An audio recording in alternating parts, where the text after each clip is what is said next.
মাঝে মাঝে সব কথা বলতে নেই, কিছু কথা জমিয়ে রাখতে হয় স্রষ্টাকে বলার জন্য। জীবনে প্রতিটি কষ্টের পেছনে আল্লাহর সুন্দর একটা পরিকল্পনা লুকিয়ে আছে।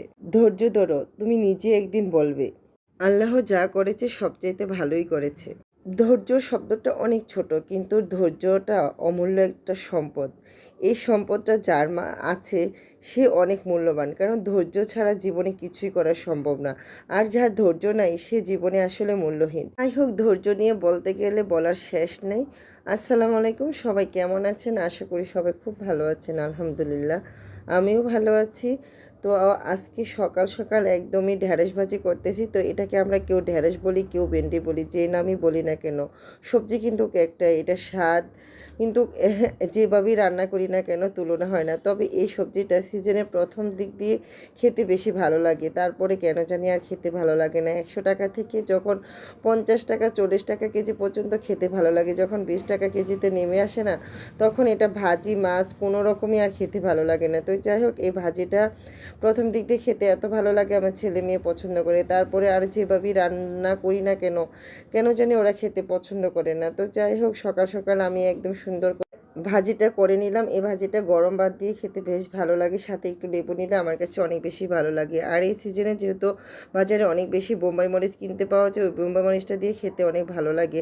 তো যাই হোক, ঢ্যাঁড়স ভাজির সাথে আমি একটু ডিম বোনা করে নিলাম, কারণ আমি ডিম বোনা একদমই পছন্দ না। ডিম আমি কোনোভাবেই খেতে পছন্দ করি না, আর আমার মেয়েটা তো আরও আগেই না। আমার জোয়ানা বেবিটাও ঠিক আমার মতোই হয়েছে, ডিম খেতে চায় না। সে ডিম খাওয়ার জন্য অনেক বায়না করে এবং ফাঁকিবাজি করে। পারলে সে ডিমটা আমাকে না দেখিয়ে জানলাতে ফেলেও দেয়, এমন কাহিনীও হয়। এটা একদম বাস্তব। তো যাই হোক, ছেলের জন্য ডিম বোনা করলাম, আর এইদিকে আমরা মা মেয়ে খাবো মাছ রান্না করলাম। যেহেতু আমার মেয়ে কই মাছ অনেক বেশি পছন্দ করে, আর সাথে কাঁটা যুক্ত যে মাছটা আছে ফড়ি মাছ, এটা আমি অনেক বেশি পছন্দ করি। তো যাই হোক, মাছগুলি ভালো করে ভেজে তারপরে মশলার মধ্যে কষিয়ে এই পাশে চুলায় রেখে দিলাম। তো চুলাটা একটু অন ছিল, আমি খেয়াল করিনি। তো যাই হোক, একদম মাখা মাখা ভাজা ভাজা বোনা হয়ে গেল। আর এদিকে আজকে সবজি বলতে আলু আর ঢেঁড়স দিয়ে সুন্দর করে কষিয়ে মাছগুলি রান্না করব। ভুনা তরকারিটা আমার একদমই পছন্দ না। একটা সময় হয়তো আমি আমার ছেলে মেয়ের মতো ভুনা তরকারিটা পছন্দ করতাম, কিন্তু সময়ের সাথে সাথে না এখন ভুনা তরকারিটা দেখলে কি বিরক্ত লাগে।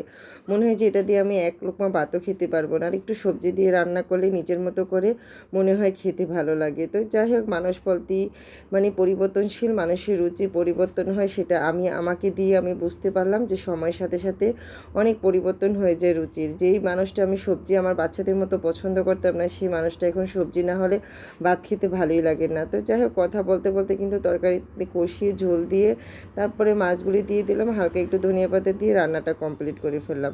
তো সবাই ভালো থাকবেন, সুস্থ থাকবেন। আজকের মতো বিদায়, নেক্সট ভিডিওর আমন্ত্রণ জানিয়ে আল্লাহ হাফেজ।